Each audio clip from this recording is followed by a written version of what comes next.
Well, just to the point about meme coins, whether those fit within the SEC's jurisdiction at all, more generally, I mean, I think that's how we live our lives, right? If you want to go spend your money on something, you can do it. You know, people have fun with meme coins and a lot of other kinds of things, and that's completely fine, but don't assume that there is an SEC regulatory presence there. There may be, again, facts and circumstances matter, but don't assume that.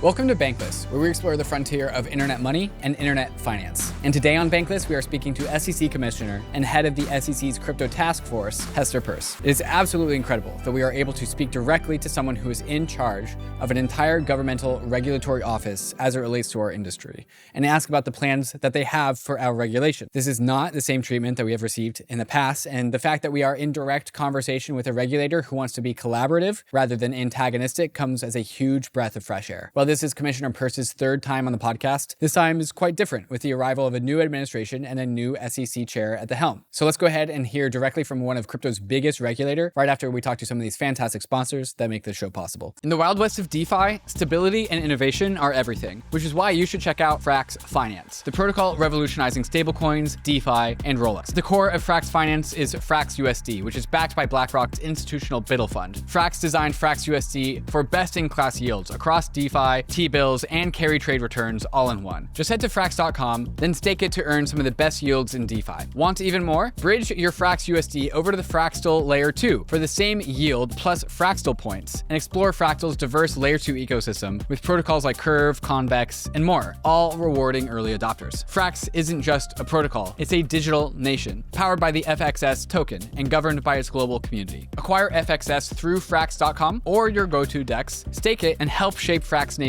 future. Ready to join the forefront of DeFi? Visit frax.com now to start earning with FRAX USD and staked FRAX USD. And for Bankless listeners, you can use frax.com/r/Bankless when bridging to Fractal for exclusive Fractal perks and boosted rewards. Introducing UNICHAIN. Built for DeFi and powered by UNISWAP, UNICHAIN is the fast, decentralized Layer 2 designed to tackle blockchain speed and cost challenges. With this mainnet now live, you can enjoy transactions that are up to 95% cheaper than the ETH Layer 1, all while benefiting from an impressive 1-second block time that will be getting even faster very soon. UNICHAIN is the first Layer 2 to launch as a stage 1 rollup on day 1. That means it comes with a fully functional, permissionless proof system from the start, increasing transparency and further decentralizing the chain. More than 80 apps are joining the UNICHAIN community, including Coinbase, Circle, Lido, MORPHO, and Uniswap. You'll be able to bridge, swap, borrow, and lend, and launch new assets and more from day 1. Built by Uniswap Labs, the team behind the protocol that's processed over 2.75 trillion in all-time volume with zero hacks, UNICHAIN truly enhances DeFi experiences with faster, cheaper, and seamless transactions, even across chains. And soon, the UNICHAIN validation network will allow anyone to run a node and earn by securing the network. Visit uniswap.org and swap on UNICHAIN today.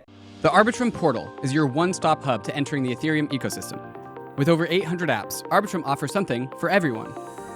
Dive into the epicenter of DeFi, where advanced trading, lending, and staking platforms are redefining how we interact with money. Explore ARBITRUM's rapidly growing gaming hub, from immersed role-playing games, fast-paced fantasy MMOs, to casual luck battle mobile games. Move assets effortlessly between chains and access the ecosystem with ease via ARBITRUM's expansive network of bridges and on-ramps. Step into ARBITRUM's flourishing NFT and creator space, where artists, collectors, and social converge, and support your favorite streamers all on-chain. Find new and trending apps and learn how to earn rewards across the ARBITRUM ecosystem with limited time campaigns from your favorite projects. Empower your future with ARBITRUM. Visit portal.arbitrum.io to find out what's next on your Web3 journey. Today, Bankless Nation, I'm honored to once again introduce Hester Peirce. Commissioner Peirce is an SEC commissioner who we hold in very high regard in the crypto industry for her intellectual honesty and openness towards our industry. Commissioner Peirce was given the nickname Crypto Mom when in 2018 she publicly dissented from the SEC's decision to reject a Bitcoin ETF proposed by the Winklevoss twins. This is her third time that we've hosted her on Bankless, but the context and timing of this appearance is quite different. Gary Gensler, former SEC chair, stepped down about 20 days ago and has been replaced by acting chair Mark Ueda, who almost immediately appointed Commissioner Peirce as the head of the crypto task force for the SEC, effectively giving her the powers of the SEC chair for any and all issues related to the crypto industry. While her leadership is just a few weeks old, she has already made some big statements about her intentions for where she wants the crypto task force to go and how it's going to impact our industry, which is going to be the main focus of the episode today. Commissioner Peirce, welcome back to Bankless. David, it's great to be here. As you know, I've got to give my disclaimer, which is that my views are my own views as a commissioner, not necessarily those of the SEC or my fellow commissioners. Hester, I just want to do a quick vibe check. How are you feeling? This has been a very, there's been a pivotal 20 days that we have seen with the election of Donald Trump and his new administration that has cascaded down into the SEC. Just how's morale? How's spirit? How are things? Well, I think with respect to crypto, it's really an exciting time because, I think all of us, you mentioned I'd been on this podcast before and we had these conversations about the frustrations of being at an agency that doesn't want to move forward in a positive way. And so finally we have that room to do it. And it's not only, within the SEC, but there's a broader desire across the administration and in Congress as well to make some positive changes. And so I think that that's really very encouraging. So the crypto task force was created on day one of the administration on January 21st. Really hit the ground running. The immediate repeal of SAB 121, as well as some big statements about how the crypto task force wants to approach and impact the crypto industry. Just really quickly, what should we know about the crypto task force? Who composes it? What are its goals? What should we expect? Just what should we know? So the task force is made up largely of people drawn from the staff at the commission. And so it's people who have thought about these issues for a long time. And many had ideas sort of that they could have put forward under the last administration, but that wasn't really welcome then. So these ideas are, these people are coming with their ideas to the task force. We are bringing in a few people from the outside, and so that is helpful as well. But it's largely an SEC staff task force, and then we'll draw a lot on people from outside to help us think through what the right approaches are. So we welcome input from lots of people, and it's a group of people that's made up of folks with different expertise from all across the commission so that we make sure that we're thinking about all the touch points, all the different potential legal issues as we move forward on things. So we'll be getting a lot of help also from people outside of the task force at the commission. We'll be working with people to do things. And I think that was evidenced. SAB 121 there was a lot of work that went into that. And that included from folks in the chairman's office. So there'll be a lot of people helping on this. I believe there's been some news out of the SEC about the appointing of strategic advisors or senior advisors to the crypto task force and to the SEC. Is that who you're referring to as the people coming from the outside? Yeah, so we brought in Landon Zinda, for example, who had been at Coin Center. He's joined us. And so, again, most people will be coming from the staff, but I think we will have some helpful input from outside. Yeah. The big thing that happened, first and foremost, with the crypto task force was the rescindment of SAB 121.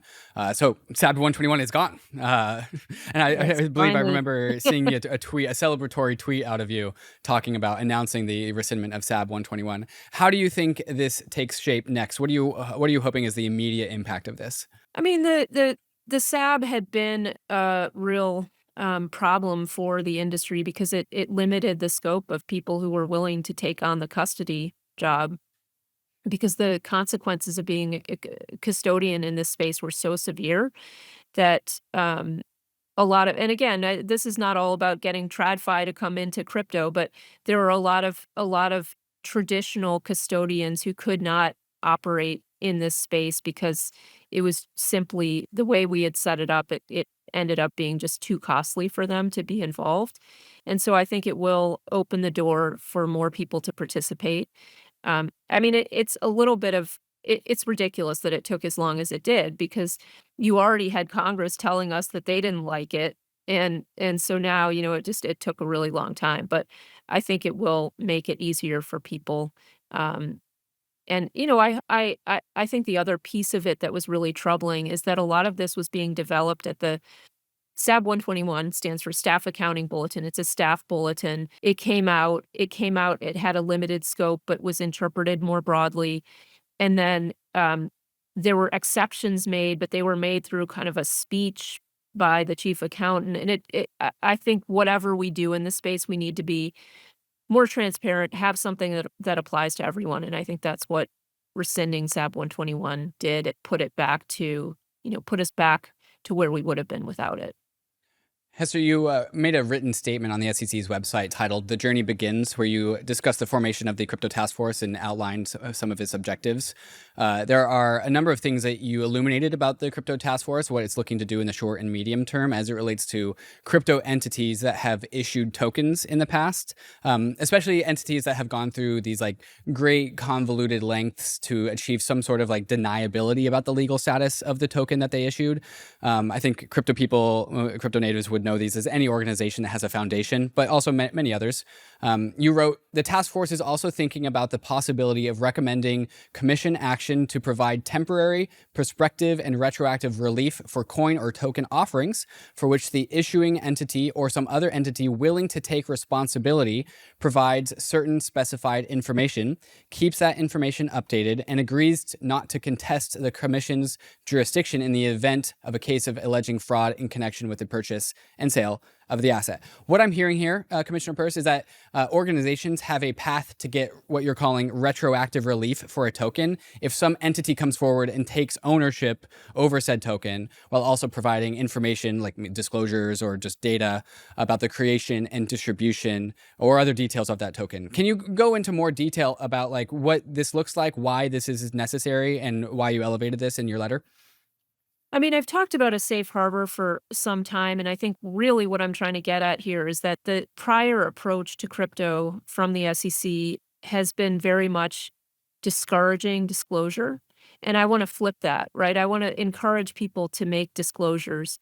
As all of us know, one of the exciting things about the technology is that it allows everyone to have access to the same information and the same terms, and you can see everything.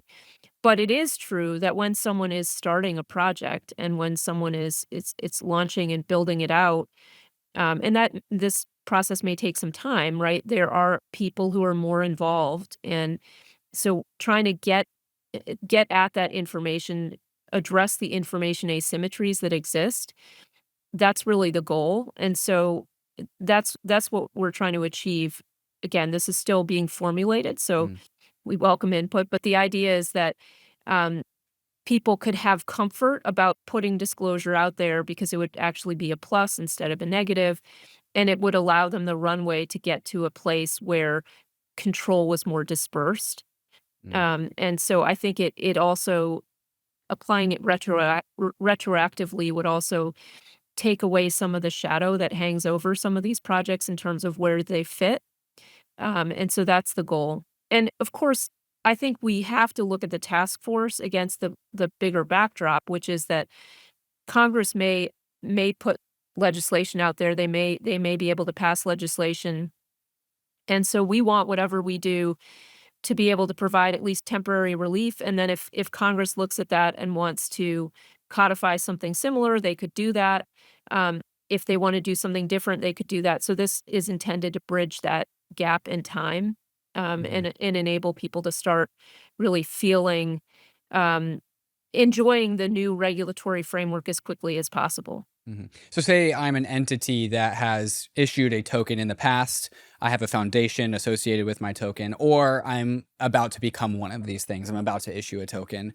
What should I know about how to engage with the SEC? It sounds like details about this whole process, again, is still being formulated. So it's a work in progress. Yeah. But like what should relevant entities just think about or be aware of, at least in terms of like maybe they should do something in the future? What would you say to them? Well, I think first, keep an eye on the website, which you'll find our webpage at sec.gov. There's a crypto webpage. So keep an eye on that. You can sign up for email alerts from that. And you can also communicate with us. We're welcoming information. People can submit written information, or they can meet with us if they prefer. crypto@sec.gov is the email address. Incredible and email. And we will ask that if people want to come in and meet with us, that they provide some sort of plan for what they want to talk about. We want to make these meetings as substantive as possible. And so if you do have good ideas about what the safe harbor might look like, I had put out a draft safe harbor, a couple versions of it over the last few years. People can take a look at that. It was actually on GitHub and someone iterated on it. So there's another version of it that people can take a look at there on GitHub as well. But again, we're not bound by that safe harbor that I put out. That's just really was trying to get the discussion going. And so I think people should look at that journey statement that I put out, and they should say, well, we think you should do these things. You shouldn't do these things. Here's how we think you should approach it. It really is intended to be a discussion with the people who are in the industry building things, with people who are interested in having access to some of these products that they didn't have access to in the past, and also anyone who's skeptical of the whole idea of building a regulatory framework. We want to hear from them too. There's a second thing from your letter that I want to address around no action letters. From your letter, the task force will work to identify some areas that fall outside of the Commission's jurisdiction. As an initial step, the staff welcomes requests for no action letters. Can you just define what a no action letter is? What kind of organization might be interested in receiving a no action letter? And what would they have to do to potentially receive one? A no action letter is essentially you describe your circumstances and you tell that to the staff. The staff writes a letter back to you, typically the staff, sometimes the Commission. And I guess it is important. Let me just take a moment to say, I've always emphasized that the Commission is the decision maker at the SEC. There are 5 of us. We vote by majority vote on rules and on enforcement actions. And so I think it is important for people to bear that in mind as they're thinking about responsibility for good or bad policy at the SEC. But the staff can say, if you follow these circumstances, we're not going to recommend an enforcement action to the Commission, because the way it typically works is the staff works up a recommendation for an enforcement action and brings it to the Commission. So this letter says, look, if you follow these circumstances, we won't do that. And so it gives you some comfort. Again, it is staff level typically, so that does mean that it's not something that you can totally take to the bank, but it's helpful in giving you a window into the staff's thinking. And, a project could come in that thought it had a token that was a utility token that was completely outside of the SEC's jurisdiction. You could have a trade group come in with sort of a more generic thing. I will say that one of the things we're trying to think about carefully as we go through this process is, where does it make sense to have no action relief? Where does it make sense to have something more formal, like a rulemaking? What can we do? What can we do in what period of time? And rulemaking does require a process. It requires input from the public, which we want. So we're trying to achieve as much as we can through that process, but also provide some of these other mechanisms like no action relief, where people just want to, get a quick word. Yeah, we think that this is not something that would warrant enforcement action. I pointed out we brought a case against Flyfish Club that was it was an NFT for a dining club. I think that would have been an example where perhaps they could have come in and gotten no action relief. Again, not under the past administration. I don't think that would have worked, but something like that. Now, we could also take the issue of NFTs and say, you know what, maybe we can provide some guidance about how people should think about NFTs and the potential intersection with the securities laws. So I'm trying to be transparent here and saying, look, we're still trying to figure out what the best mechanism is to deal with things, but we welcome people to think about that with us. And if they have ideas of maybe a project that could just get carved out, they should let us know what that is. Now, I know the task force is just beginning its conversations with various entities, stakeholders inside of the crypto industry. And so this is this is an ongoing process. Nonetheless, previously, Gary Gensler has touted the line that crypto companies should just come in and register with the SEC. While everyone knew that Gary Gensler was actually holding a gun behind his back as he said this. Now, I'm sure personally that the crypto task force is a bit different. However, I'm sure there are other people out there who are maybe a little bit more nervous, a little bit more tepid about, just coming in and discussing with the SEC. Maybe they just want other people to go first and then they're ready to go. But what assurances or what do you have to say to people who are maybe a little bit more nervous about actually communicating with the SEC? No, I mean, I certainly understand that. And I have heard references to folks who are still, they're just not going to come in because they just have had such a bad experience, they feel, with the SEC. And so I think we do need to work on changing the culture, and changing people's experiences with the agency. There's a lot of work that needs to be done there. And frankly, it will probably take some successes before people will be comfortable coming in. I mean, I underscore the fact that I've been someone who has really believed in the importance of having a regulatory regime that recognizes that people want to do interesting things. They want to experiment with interesting things.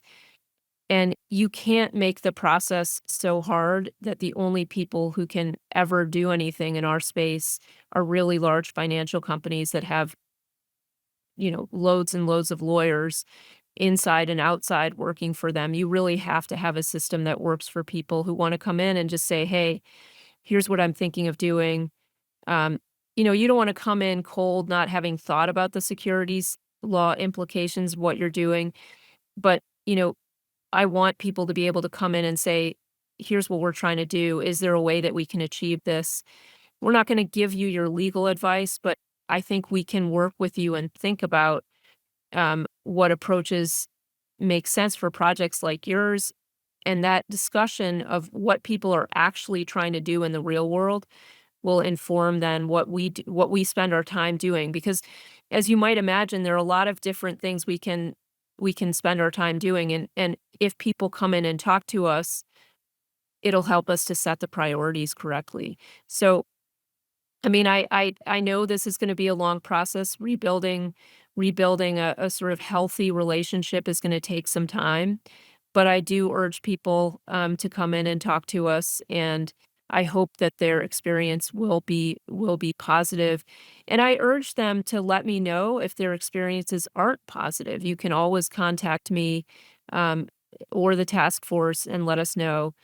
I think we're trying to build in the task force a culture of, finding practical, workable solutions that make sense and that don't undermine our securities laws, but at the same time, let people try to do new things. I think one issue that's out there that I think will help show to the crypto industry that you really mean it is what happens with the current swath of enforcement actions that are already out there. There's just this hairball collection of enforcement actions that currently exist with many crypto entities, crypto companies inside the United States. Some are very recent, some are very new. Some just have Wells notices and nothing more. Some are more further along in their process.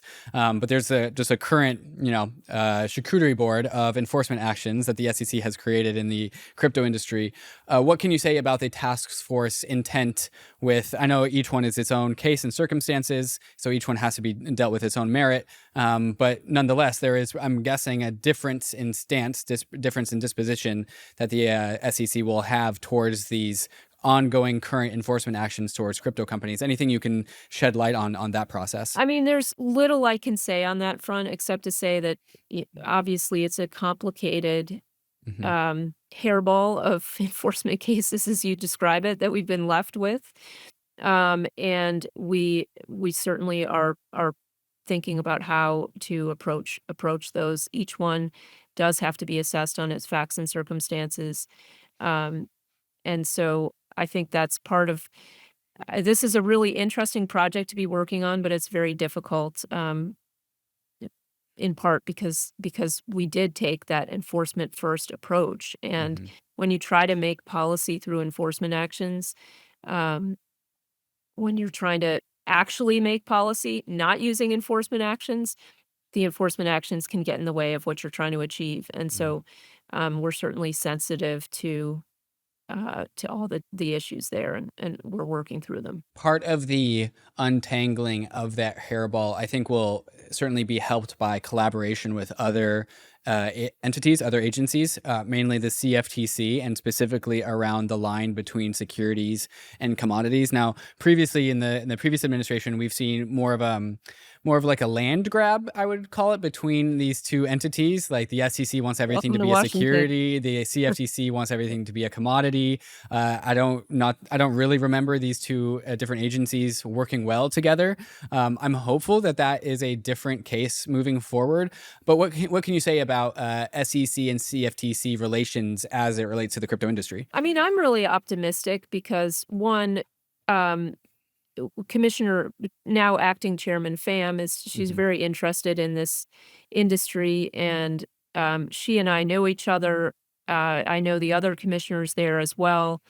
We've worked well together, and I actually, part of the reason that I wanted to take on this task is I actually have history with working through the CFTC on another set of difficult issues. So when Brian Quintens was a commissioner at the CFTC, he and I worked closely together on marrying up our regimes around swaps and security-based swaps. And so I think we can apply some of the lessons we learned and work together similarly on these issues. And I think there's a possibility of getting a joint task force, a joint advisory committee, up and running. There are more informal ways that our staff already are working together. And so I actually think we can work through these issues.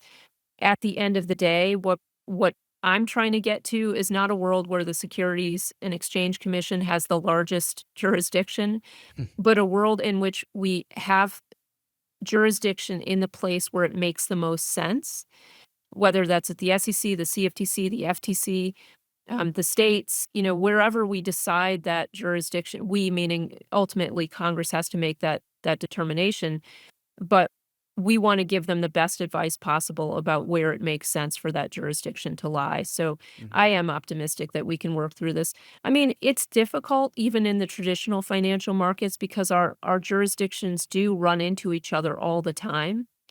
And sometimes arbitrary lines have to be drawn. That's just the nature of the beast when you've got multiple regulators in this space. And so we'll be working hard on that. And again, we welcome advice on that front too. With over $1.5 billion in TVL, the METH protocol is home to METH, the fourth largest ETH liquid staking token, offering one of the highest APRs among the top 10 LSTs. And now, CMETH takes things even further. This restaked version captures multiple yields across Kerak, Eigenlayer, Symbiotic, and many more, making CMETH the most efficient and most composable LRT solution on the market. Metamorphosis Season 1 dropped $7.7 million in Cook rewards to METH holders. Season 2 is currently ongoing, allowing users to earn staking, restaking, and AVS yields, plus rewards in Cook, METH protocol's governance token, and more. Don't miss out on the opportunity to stake, restake, and shape the future of METH protocol with Cook. Participate today at meth.mantle.xyz. CELO is transitioning from a mobile-first, EVM-compatible Layer 1 blockchain to a high-performance Ethereum Layer 2, built on OP Stack with EigenDA and one-block finality. All happening soon with a hard fork. With over 600 million total transactions, 12 million weekly transactions, and 750,000 daily active users, CELO's meteoric rise would place it among one of the top Layer 2s, built for the real world and optimized for fast, low-cost global payments. As the home of the stablecoins, CELO hosts 13 native stablecoins across 7 different currencies, including native USDT on Opera MiniPay, and with over 4 million users in Africa alone. In November, stablecoin volumes hit $6.8 billion, made for seamless on-chain FX trading. Plus, users can pay gas with ERC20 tokens like USDT and USDC and send crypto to phone numbers in seconds. But why should you care about CELO's transition transition to a layer 2. Layer 2s unify Ethereum. L1s fragment it. By becoming a layer 2, CELO leads the way for other EVM-compatible layer 1s to follow. Follow CELO on X and witness the great CELO happening, where CELO cuts its inflation in half as it enters its layer 2 era and continuing its environmental leadership. Are you ready to see what the future of on-chain lending looks like? Look no further than MORPHO, the first and only DeFi protocol integrated by Coinbase, leading the charge with the DeFi mullet. Fintech in the front, MORPHO at the back. Whether you're a business or a crypto user, MORPHO is your go-to lending infrastructure for on-chain loans. Thanks to MORPHO's immutable code, you can rely on the gold standard of decentralization, giving you and your projects full ownership and control. And if you're a user wanting to earn or borrow on your terms, MORPHO's newly refreshed app at app.morpho.org makes it simple to tailor your own risk-reward profile. Choose from different vaults and markets curated by trusted third parties. Plus, Coinbase users get access to crypto-backed loans right through the Coinbase app, powered by MORPHO, all in just a few clicks. So whether you're a builder looking to integrate MORPHO or a user searching for the most flexible DeFi lending experience, it's time to check out the brand new app at app.morpho.org and experience the future of on-chain lending today. Right now, having your crypto network asset, your crypto token, be labeled as a security is perceived by the industry to be just a death blow. For many reasons, it kills the chance for these networks to become truly decentralized by just limiting who and where the asset can be distributed to. But nonetheless, being a security, I don't think needs to have that negative connotation. To me, in my mind, pure securities laws, being a security implies that there's a team working on creating upside, and that doesn't necessarily have to be perceived to be so negative by the crypto industry. Do you think, without knowing how we get there, because there's a lot of things on the task force plate, but without knowing how we get there, do you think there's a possible world out there where a crypto token can be labeled as security and that be totally fine as it relates to the impact on the project, its token holders, the legal status of that thing? What do you think about this? Well, I mean, I think there certainly will be tokens that are securities. I think we'll likely see traditional equity securities and debt securities finding their way onto blockchains. And so from that perspective, I mean, yes, I think that they'll interact fine with the securities laws. When I think about building, someone trying to build a project to have wide participation by all kinds of people, I'm not sure that a lot of those projects will fit very neatly into the securities laws. And David, you really identified in the question the concern that's been driving the way I look at a lot of this, which is you want to have networks that people can use without having in the back of their mind thinking, okay, all of this stuff has to run. Anytime I transfer one of these tokens, it has to run through some kind of a securities law framework with an intermediary in the middle. Obviously, that doesn't make a lot of sense in some of these. In some of these cases, it would be completely opposite of what we're trying to achieve here. And so my guess is that there will be some projects that use the securities law framework and it works for them, but I would say probably more of them in the long term, it won't work super well. And again, this is, I'm guessing about where things will go in the future, so you can take this all with a little bit of a grain of salt, I think. That said, I'm sure there will be projects that will do offerings, initial offerings to fund themselves that will be securities offerings. That goes without saying. But I think when you're talking about the tokens moving peer-to-peer, I think it's less likely that a lot of that stuff you're going to want to have running through the securities framework. But you can tell me I'm wrong about that. Yeah.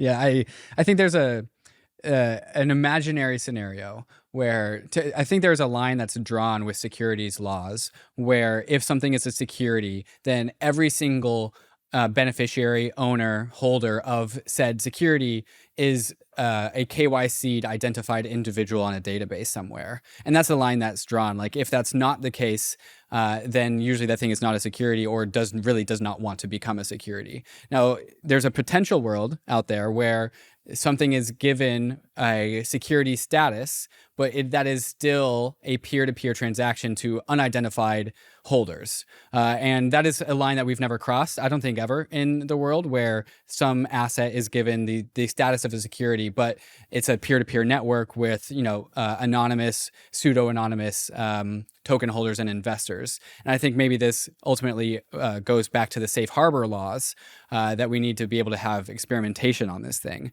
But I think there's merits to having SEC securities regulations for open networks where the token is totally open, totally permissionless, as these networks have been designed. These tokens are securities in this new kind of like safe harbor framework for tokens, and that gives them some amount of investor protection, some amount of disclosure requirements to investors. Yet it does not actually neuter the potential of these networks by having all participants forced to do KYC or like register in some particular way. I don't have a question here, but maybe I'll just leave that open-ended. I guess I'd push back a little bit on that to say, why would you want a network that's truly open?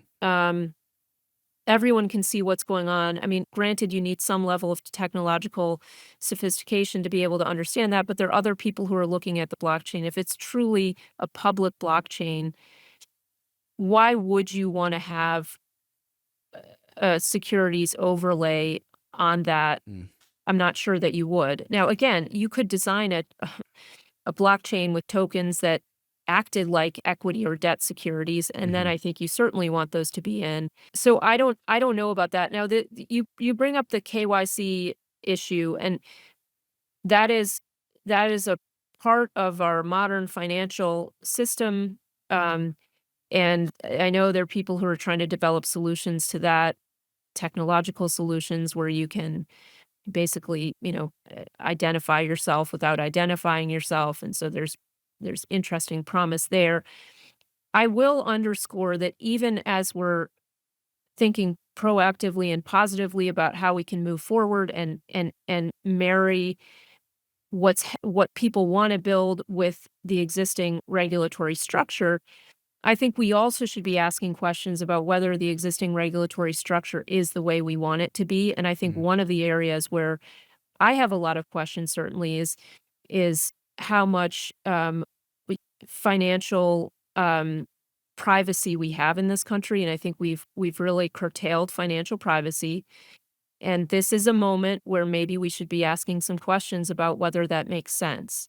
Do you really want your government using the financial system to monitor your activity? And we can all understand there are definitely good reasons why the government wants to use a system for that. There are a lot of bad people doing bad things, and we all want to stop those bad people from doing bad things. But at the same time, we want to preserve the importance of financial privacy in the United States. And I think this is a moment, because things are changing and moving around, that we can really ask some of those questions about, are we even getting that balance right? And do we want to rethink that balance and make sure that the money that we're putting into the system and the privacy loss that happens as a result of the system are yielding a benefit that is worth it? So I hope we can ask those kind of questions. I want to turn the conversation to the topic of raising capital from U.S. investors. Many U.S. crypto investors would like to have access to investment opportunities in crypto that are closed to them due to mostly investor accreditation laws. Now, there are some registered offering exemptions that conditionally allow for U.S. investors, like Reg A, Reg CF. They're not widely used in crypto today. I think this might even be the first time that some listeners have even heard the terms Reg A or Reg CF. Will the task force change anything as it relates to U.S. unaccredited retail investors having access to investment opportunities? Yeah, I mean, some of that is going to be outside of the task force's remit, though I did mention, and I think you're right to bring up Reg A and Reg crowdfunding. Those are two mechanisms that have democratized investing, and I think those could be useful, particularly Reg A could be useful for crypto projects. But I think more generally, the SEC is likely to focus on issues around capital formation, which have sort of not been as important in recent years at the SEC. And one of the concerns that I hear all the time is from people who are not accredited investors because they don't have the wealth or income that would make them accredited, but really want to be able to participate in a larger part of economic growth, a lot of which is happening in private markets, most of which are not accessible to people who are not accredited investors. And so I think we are likely, again, I don't want to prejudge what the new or guess what the new chairman coming in will put at the top of his agenda, but I think thinking about ways to allow access to the vast private markets for people who are not accredited because of wealth or income is likely to be something that we're looking at and thinking about. Yeah. So I there's mean, still a again, it's a little bit un-American, right, to say you right. gotta be wealthy or have Hmm. a certain level of income before we'll let you spend your Hmm. money in a particular way. It always rubs me the wrong way. Yeah. We are still waiting for the official naming of the incoming SEC chair. So we don't know. I think we have guesses as to who that is, and we have guesses of what their disposition might be, but we still don't know. Do you, Well, I mean, he's certainly been nominated. This is Paul Atkins, yes. and is going through the process now. But you're right, we don't. It He has to be hasn't been sealed. confirmed. It He hasn't has been to be confirmed. confirmed. Yeah. Yeah. Um, do you think that there's a possibility by the end of his term or hypothetically, Paul Atkins' term as the SEC chair, that the investor accreditation laws are no longer a thing as it relates to the SEC? Or is that kind of just too big of a question? I think what's more likely, and again, I don't know what will happen here, and there could be legislation that changes things. I think one area that a lot of people have looked at is they've said, okay, fine, you've got your wealth and income thresholds, but why don't you look at some alternatives thresholds that you could employ that would be Mm. a little bit more open to other people who aren't as wealthy. You could think of, does someone need to take a couple community college classes and then you can get your status as accredited investor, or someone who's got a PhD in chemistry, should she be able to then invest in stuff that relates to her PhD? I mean, you can think of a lot of different approaches. Some people have suggested a test. Mm. Um, you might not want to have that test administered by the SEC, but you could think of other organizations could administer tests. So I think that all of that is kind of on the table. People are trying to figure out what the best approach forward is. I mean, I do have the view that the accredited investor approach is just problematic in general. But a lot of people in DC are not on the same page with Mm. me on that. Commissioner Peirce, are you familiar with Matt Levine's certificate of dumb investment concept? So this is just a test or just a certificate that somebody who's potentially interested in registering with the SEC, but it's something silly, maybe like crypto investors would consider this a meme coin, but trying to have a compliant meme coin. What do you think about Matt Levine's certificate of dumb investment proposal? Well, just to the point about meme coins, query whether those fit within the SEC's jurisdiction at Hmm. all. So I think you've got to think about that. But just more generally, I mean, I think that's how we live our lives generally, right? If you want to go spend your money on something, you can do it. And so I think having something that says, look, there are two different options here. You can invest in the public markets where you have um, this whole set of requirements that apply around disclosures, financial statements. So that's an option, and you can get the protections that go with that, or you can invest in this other segment of the economy that allows you access to more things, but you're going in more buyer beware, more investor beware, and you're not getting that same level of protection around mandated disclosures and mandated financial statements and those kinds of things. I mean, I think that does make sense as long as people know that they're opting into less protection. I don't see why it's harmful to have two potential avenues Hmm. for people to invest. But that said, I think a lot of people are thinking very creatively about how they can give access to retail investors to the private markets, maybe in a diversified fashion, because as we all know, If you put all your eggs in one basket and you drop the basket, that's a problem. If you put your eggs in different baskets, you're giving yourselves more protection. That's just a very common investing principle, diversification. And so thinking about ways to give people diversified access to the private markets is something that I think I and a lot of people are thinking about. You brought up meme coins, and I want to kind of just address that conversation head on, because meme coins have really represented a pretty large amount of crypto economic activity over the last 2 years. Do meme coins at all flag anything in your attention? And does that change anything if there's an entity launching a meme coin?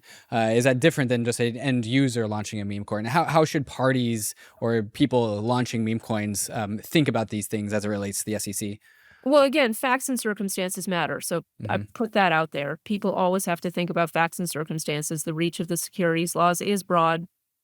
But I think just because something is out there and people are, it's popular, does not mean that it will fit within the SEC's jurisdiction. So I just caution people not to assume that there's going to be an SEC regulatory backstop to everything. And I think that was a message that I wanted to get across in that journey piece that I did as well, to say, look, I am a big believer in people having the freedom to be able to use their money in whatever way they want, but you should not assume that there is going to be a government agency there to set the rules for that, one, or two, to at the end of the day, when the price of something goes down, to make you whole. That just is not something you should expect. I would send the same message to institutions who are building things. Just because you get big and you're doing something that you've got a big footprint, does not mean that the government is going to come in and bail you out when you're getting ready to head for bankruptcy, right? So I think if we really want to live in a place where people have choices, we have to accept the responsibility that goes with those choices. And so, people have fun with meme coins and a lot of other kinds of things, and that's completely fine. But don't assume that there is an SEC regulatory presence there. There may be, again, facts and circumstances matter, but don't assume that. One subject that's similar to this is the subject of airdropped coins, specifically towards U.S. citizens. And previously, over the last 2+ years, United States citizens have been gated from receiving airdrops from crypto projects, simply just as an abundance of caution from these crypto projects who want to make sure that they are not anywhere close to violating anything by the SEC, known or unknown. So just should airdroppers feel comfortable including United States citizens in airdrops? Or for people thinking about this, what should they pay attention to that's coming out of the SEC in the future? Well, I mean, look, that's something that we're thinking about, how we can provide guidance around that as well. But I think you can't make a blanket statement, right? It depends on the facts and circumstances of that airdrop, what you're airdropping. If you're airdropping a stock, it has different implications than if you're airdropping something else. So I just, again, if people have questions about scenarios that they think might be useful for us to sort of provide guidance around, that's exactly the kind of thing that you should write into crypto@sec.gov. Tell us what your generic scenario is, and that will be something that we factor into as we think about things. I do urge people to remember too that the fraud laws, securities laws apply to I'm not speaking in the context of airdrops specifically, just more generally. A lot of people now feel like, oh, we can do whatever we want. Well, there are fraud laws, anti-fraud laws in the United States. And if the SEC doesn't have jurisdiction and we see something that doesn't look good, we're going to refer that on to someone else. You're going to report the correct to the correct entity. Correct, exactly. And so I think if we want to get the law here right, it is most helpful if people are working together toward that instead of trying to, trying to undermine that by seeing lots of people get ripped off. And that is something that I worry about, that you know, let's all be rational and adults here and figure out how to move forward. Mm-hmm. Hester, we've covered a lot here so far. Security versus commodities, meme coins, airdrops, all these things, enforcement actions, no action letters, which I think is very exciting. Is there anything else top of mind that's a high priority in the crypto task force that I haven't yet asked about? I mean, we've got lots of work to do on this, on issues around broker-dealer custody, investment advisor custody. There are a lot of questions there. There are questions around um, a lot of the way the rails of this work. There are questions around DeFi. So we have a lot of areas to work on, and I listed 10 in that document, but there are a lot of other areas that we still have to work on. So I guess I would urge people to think about what their priorities are in this space and tell us what those are. Because again, we're trying to figure out how to allocate limited staff time. Another thing we didn't talk about was there are a lot of applications for exchange traded products coming in, so we're having to deal with those too. So I hope people will be patient with us as we try to work through these issues. There are just a lot of things to work through. Mm-hmm. Yeah, especially with ETFs specifically. I know I put out a question saying, hey, we're hosting Commissioner Peirce once again on the podcast. What questions do you have for her? Most of the questions were about ETFs, staked Ether ETFs, Dogecoin ETFs, Solana ETFs. Do you just have any sort of like high level like direction about the SEC's relationship with crypto ETFs as a whole, or is it once again going to be facts and circumstances? It's going to be facts and circumstances, and so we're working through where we can provide some generic guidance on those issues, so that people kind of know what the baseline approach is going to be. And how, Hester, as a whole, are you what's your algorithm for prioritizing things? There's just a mountain of work that I'm sure you have to do, which I'm sure can feel pretty overwhelming. But it's also pretty clear in categories. There's different categories of work. How are you choosing to prioritize to parse through some of this like mountain of work that you have to do? Yeah, I mean, there is a little bit of work going on all of these issues at the same time, right? That we have to do, and because we have different divisions and offices at the SEC, so we can all be working on a whole range of issues. But I think the questions around, is this covered by the SEC or is this not, are really fundamental questions. And those are ones that I think we're trying to as many of those as we can get out of the way early on. I think the better off we are, because then some of the other questions disappear if you answer that question. Hester, the last time we met in real life was ETH Denver 2024, I think. We got coffee, we chatted about crypto, the SEC. At the time, we talked about the points meta in crypto, the usual topics. And I asked you what your future plans were about staying at the SEC. And I remember not really getting the most excited response back from you about your future plans to be a commissioner of the SEC. I think your words were, I want to go back home to Ohio. And now I wonder, I might have assumed that have been under the context of the previous Gary Gensler administration. And so now your term with the SEC, I believe, is up in June of 2025, which is not too far away, which is why I asked the question. But now, with a renewed SEC, has that changed? What is your future interest in being at the SEC? Well, certainly it's more exciting to be here at a time when we can actually make some positive, productive changes. And so I am excited about that. I've worked with Commissioner Ueda, now acting Chairman Ueda, and incoming Chairman Paul Atkins. I've worked with or known them for the last 20 or so years. So I think it's and knowing that both of them really are excited about making some positive changes, that does make it a more positive thing to stay here for a little bit. And my term does end in June. Depending on what the president decides to do, you can stay for a little bit past your term. And so I'm excited to be part of making some positive changes. It's been a long time of just being pretty frustrated with what we're doing. So I'm hoping to be to have a little bit of fun doing some positive things and seeing what happens in the real world as a result of what we're doing on the policy side here. That's what's really interesting to me. And so it's really important to me that we get the balance right.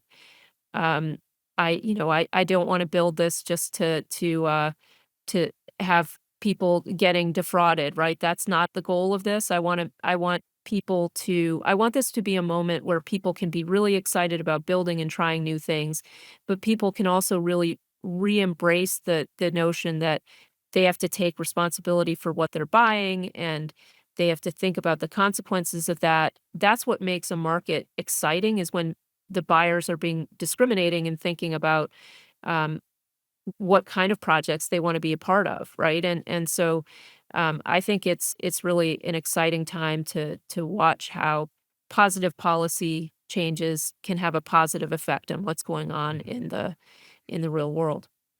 And then we can work on shutting the bad actors down instead of shutting the good actors down. Mm-hmm. Commissioner Peirce, well, you've been with the crypto industry every step of the way. You were here before Gary Gensler, during Gary Gensler, and now you are here after the reign of Gary Gensler. And I remember just the 2+ very dark years of 2023 and 2024 as it related to just the crypto industry, just getting just kind of a regulatory onslaught. And it was a dark era. It was like a dark era of crypto regulation. And I think I can speak for many of people in the crypto industry that having you as a chair of the SEC Commission was definitely one of the few bright spots that we had on our horizon. And the fact that you have stuck with us and helped supported our industry as the chief dissenting officer during the Gary Gensler administration, and now as the head of the SEC Crypto Task Force. It has been an incredible arc. And I don't think there are a few people who have advocated and supported our industry every step of the way as much as you have. So on behalf of the crypto industry, thank you for everything that you've done for us and your commitment to our industry. Well, I appreciate those kind words, David. But I think the more exciting thing is just getting to a point where we really do let people who have interesting ideas about how they can build new things, we'll be able to have those interesting ideas and not care who's sitting in my seat. I think I've said this before, but that is really important. We want to have a system that works. Yes, there are going to be things that you don't like, things that you have to do that you don't like, but it works, and you can concentrate on building and not concentrate on thinking how many lawyers you have to hire to figure out the SEC's complicated system. So I'm excited to get to that point where you'll never have another SEC commissioner on your show again. Oh, Commissioner Peirce, thank you so much for joining me once again. All right. Thanks, David. Take care. Bankless Nation, you guys know the deal. Crypto is risky. You can lose what you put in, but nonetheless, we are headed west. This is the frontier. It's not for everyone, but we are glad you are with us on the Bankless journey. Thanks a lot.